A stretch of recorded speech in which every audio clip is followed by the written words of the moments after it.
Nettoyage énergétique. Comment purifier son intérieur naturellement? Après la détox psychique, qui purifie le mental, tâchons de purifier là où nous passons le plus clair de notre temps, l'intérieur de notre maison. Pourquoi purifier son intérieur? Le nettoyage énergétique, aussi appelé purification, permet d'harmoniser et d'équilibrer les énergies d'un lieu, d'un objet ou d'une personne. Tout est composé d'atomes qui bougent et créent de l'énergie.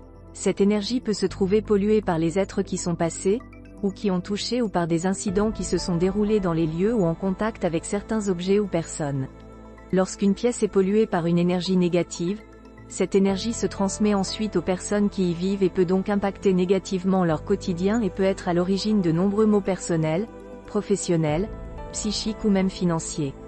Comment purifier l'intérieur de sa maison? Il est possible de ritualiser son nettoyage à l'aide d'éléments aussi naturels et aussi purs que possible tels que des cristaux, des huiles essentielles, de l'encens, de la sauge, de gros sel ou plusieurs de ces éléments en fonction de ce que l'on ressent et des éléments dont on se sent proche car le ressenti et l'intuition sont primordiales lors d'une purification. Ces outils, utilisés par les Amérindiens depuis des milliers d'années dans leurs rituels de purification, vous permettront de rétablir votre connexion à la nature et à la richesse de ses senteurs naturelles tout en chassant les ondes et les esprits négatifs. Quand se lancer dans une purification de son intérieur? Il y a certains signes qu'il ne faut pas négliger qui nous indiquent le moment est opportun comme des problèmes d'endormissement, un emménagement, des cauchemars, insomnie, dépression, maladie à répétition, atmosphère pesante. Purifier par la fumée grâce à la sauge. Il suffit pour cela de former un bouquet, ou bâtonnet de feuilles de sauge, de les attacher ensemble à l'aide d'un brin de ficelle puis de les allumer. Soufflez ensuite doucement afin que la flamme s'éteigne, le bâton continuera à se consumer en fumant. Ensuite, longez les murs de chez vous, pièce par pièce, dans le sens des aiguilles d'une montre. Lorsque vous aurez terminé, placez le bâton dans un bol au centre d'une pièce et laissez-le se consumer.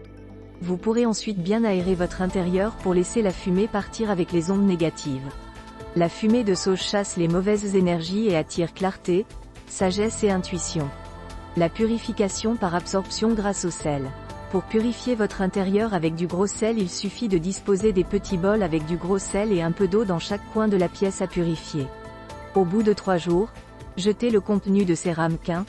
Ils auront capturé, absorbé les mauvaises énergies et les esprits malveillants. Vous pouvez également mettre quelques gouttes d'huile essentielle dans ce sel pour ajouter une odeur agréable. Purifier par les ondes avec des cristaux. Les cristaux canalisent les ondes. Chacun possède un niveau de vibration qui lui est spécifique et qui lui permet d'attirer ou de repousser certaines autres ondes. Par exemple, si l'on souhaite protéger son intérieur des perturbations des ondes et des gens négatifs, on peut placer un tourmaline noir en face de l'entrée, celle-ci ayant en effet la capacité de dévier les énergies négatives. Le quartz rose quant à lui, est le symbole de l'amour inconditionnel.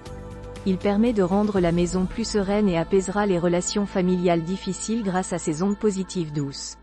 Enfin, gardez un malachite sur vous car elle absorbe les charges énergétiques toxiques des lieux, permettant d'épurer l'air et de protéger ainsi son détenteur. Comment conserver un air intérieur pur? Adoptez des plantes vertes, elles permettent de converser un air intérieur plus pur. Il est recommandé d'avoir environ une plante tous les 10 mètres carrés.